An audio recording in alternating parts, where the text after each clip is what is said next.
जय श्री कृष्ण भक्तों।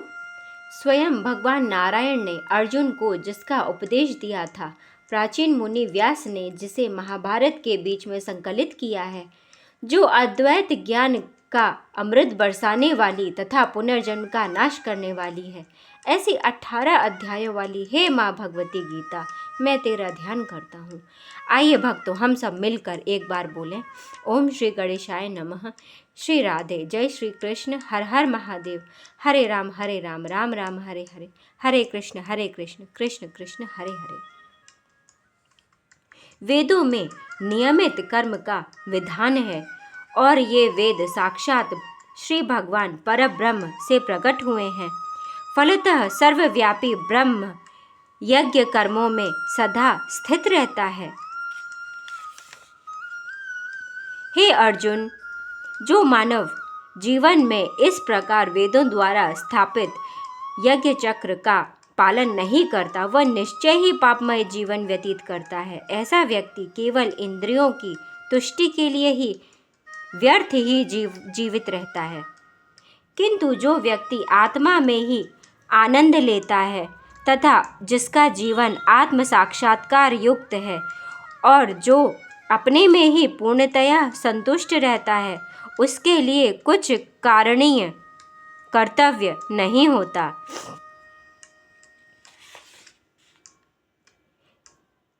स्वरूप सिद्ध व्यक्ति के लिए न तो अपने नियत कर्मों को करने की आवश्यकता रह जाती है, न ऐसा कर्म करने का कोई कारण ही रह जाता है। उसे किसी अन्य जीव पर निर्भर रहने की आवश्यकता भी नहीं रह जाती है। अतः कर्मफल में आसक्त हुए बिना मनुष्य को अपना कर्तव्य समझकर निरंतर कर्म करते रहना चाहिए, क्योंकि अनासक्त होकर कर्म करने से उसे परम की प्राप्ति होती है। जनक जैसे राजाओं के केवल नियत कर्मों को करने से ही सिद्धि की प्राप्ति की। अतः सामान्य जीवों को शिक्षित करने की दृष्टि से तुम्हें कर्म करना चाहिए।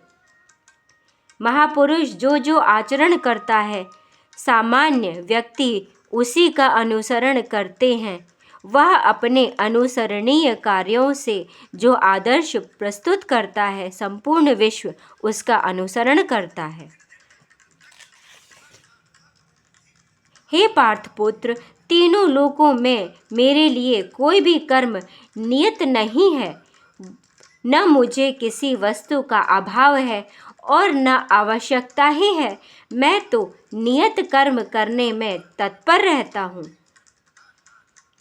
क्योंकि यदि मैं नियत कर्मों को सावधानी पूर्वक न करूं, तो हे पार्थ, यह निश्चित है कि सारे मनुष्य मेरे पथ का ही अनुगमन करेंगे। यदि मैं नियत कर्म न करूं तो ये सारे लोग नष्ट हो जाएं। तब मैं अवांछित जन समुदाय वर्ण संकर को उत्पन्न करने का कारण हो जाऊंगा और इस तरह संपूर्ण प्राणियों की शांति का विनाशक बनूंगा। जिस प्रकार अज्ञानी जनफल की आसक्ति से कार्य करते हैं, उसी तरह विद्वान जनों को चाहिए कि वे लोगों को उचित पथ पर ले जाने के लिए अनासक्त रहकर कार्य करें। विद्वान व्यक्ति को चाहिए कि वह सकाम कर्मों में आसक्त ज्ञानी पुरुषों को कर्म करने से रोके नहीं, ताकि उनके मन विचलित न हो, अपितु भक्ति भाव से कर्म करते हुए वह उन्हें भी सभी प्रकार के कार्यों में लगाएं, जिससे कृष्ण भावनामृत का क्रमिक विकास हो। जीवात्मा अहंकार के प्रभाव से मोहग्रस्त होकर अपने आप को समस्त कर्मों का कर्ता मान बैठता है, जबकि वास्तव में वे प्रकृति के तीनों गुणों द्वारा संपन्न किए जाते हैं। हे महाबाहो, भक्ति भावमय कर्म तथा सकाम कर्म के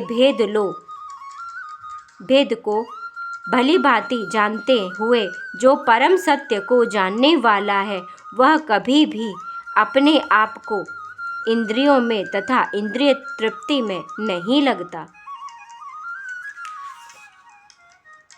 माया के गुणों से मोहग्रस्त होने पर अज्ञानी पुरुष पूर्णतया भौतिक कार्यों में संलग्न रहकर उनमें आसक्त हो जाते हैं।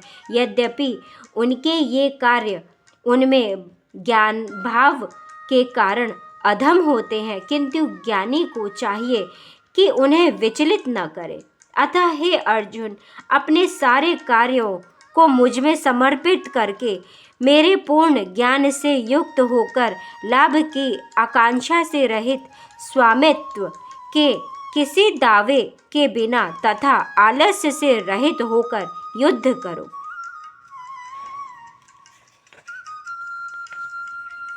राधे राधे भक्तों, कृपया मेरे चैनल को सब्सक्राइब करें।